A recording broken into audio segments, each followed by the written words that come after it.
Bonjour à tous pour cette nouvelle vidéo. Aujourd'hui, nous allons peindre ensemble un paysage qui représente une falaise. C'est une montagne où l'on voit beaucoup la roche. Pour cela, j'ai utilisé une feuille pastel card qui me permet d'avoir l'accroche de mon pastel et c'est grâce à ce grain épais qui accroche vraiment la poudre de pastel que je vais pouvoir donner un aspect assez puissant à mon dessin. Je commence de suite le ciel. J'ai mis un ciel assez dramatique avec des nuages qui partent en diagonale et qui reviennent vers le centre. Cela permet de ramener l'œil du spectateur vraiment sur le dessin et le centre de la peinture. J'utilise pour cela plusieurs couleurs. Je les fais par traînée et après j'estomperai un tout petit peu. Quand vous faites des nuages, vous pouvez soit faire un ciel simple et rajouter le nuage par-dessus, soit intégrer le nuage à vos couleurs pour les fondre un peu plus dans le ciel. Là, c'est ce que je fais, d'autant que le ciel n'est quand même pas le sujet principal de ma peinture. Donc, je ne fais pas des nuages trop voyants, trop superposés pour ne pas attirer trop l'œil dessus. Vous voyez, j'ai mis des zones de couleurs et je rajoute certaines plus foncées. Et une fois que j'ai ces premières couleurs de mise, je prends un pastel beaucoup plus clair et je mets des zones de lumière pour montrer la lumière, le soleil transparaître au travers des nuages. Et c'est l'accumulation de ces couleurs qui me crée le ciel et l'aspect nuageux, bien que je n'ai pas fait en tant que tel de nuages.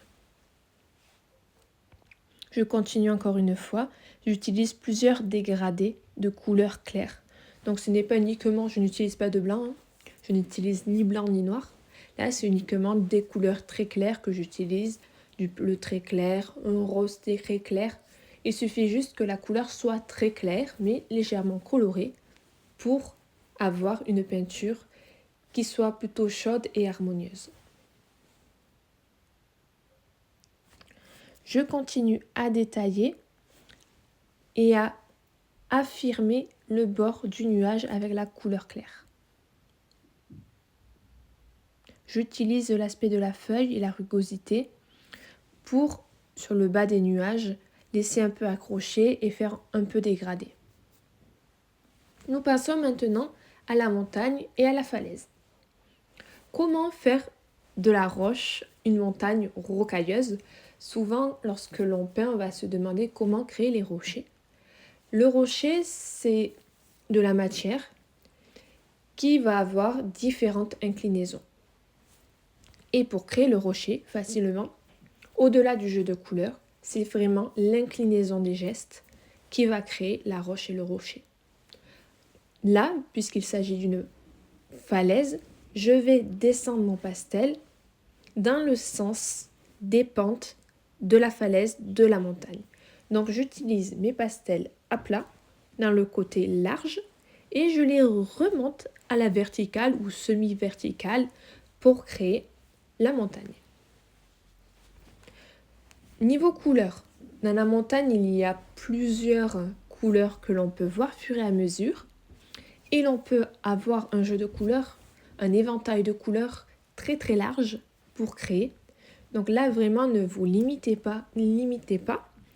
Évidemment, vous pouvez commencer au début avec 2-3 couleurs pour faire ce type de roche, mais fur et à mesure, vous avez la possibilité d'en ajouter vraiment beaucoup.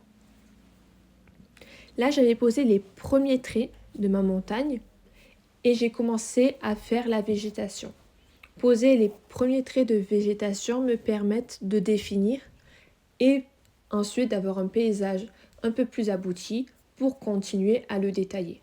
Donc lorsque vous peignez et que vous voyez qu'il y a besoin à un moment donné de poser les éléments suivants, n'hésitez pas, vous reviendrez par la suite sur les premiers, mais au moins vous aurez déjà une bonne base de votre paysage.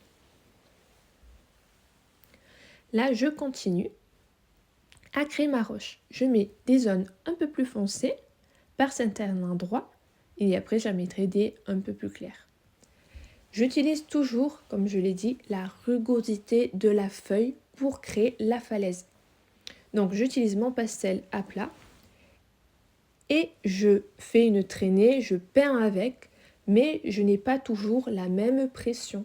Si j'ai une pression forte, on va beaucoup recouvrir la feuille.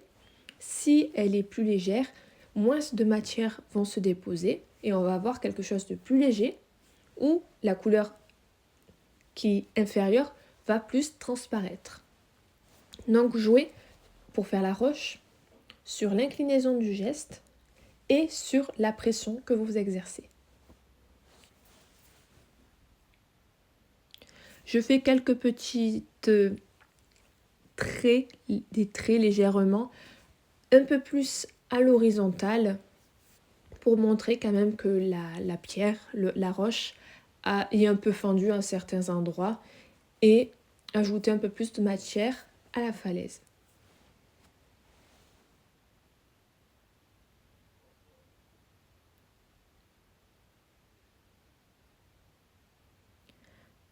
Vous voyez là, je rajoute quelques couleurs un peu plus claires pour donner un peu de luminosité.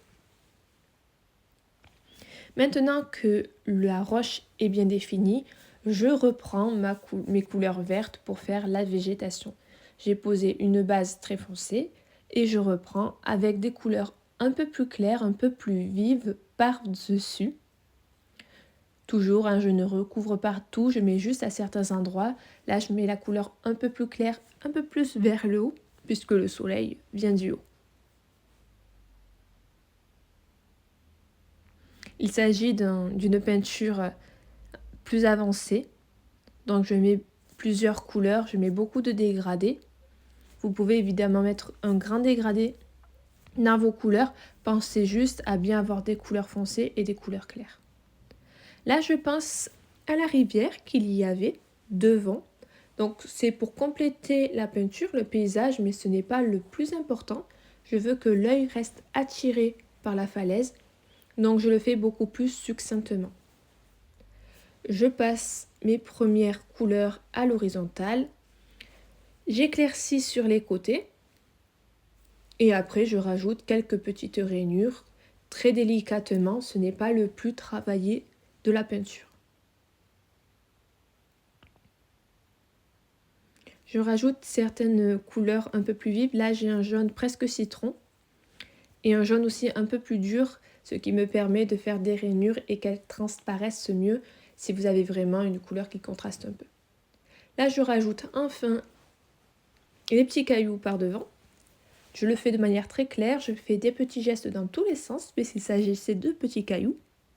Je mets quelques couleurs que j'ai déjà utilisées dans la falaise, mais comme je l'ai dit, ce n'est pas l'endroit qui sera le plus détaillé pour ne pas détourner l'œil du spectateur. Si vous avez aimé, likez et on se retrouve pour plus de vidéos. À plus!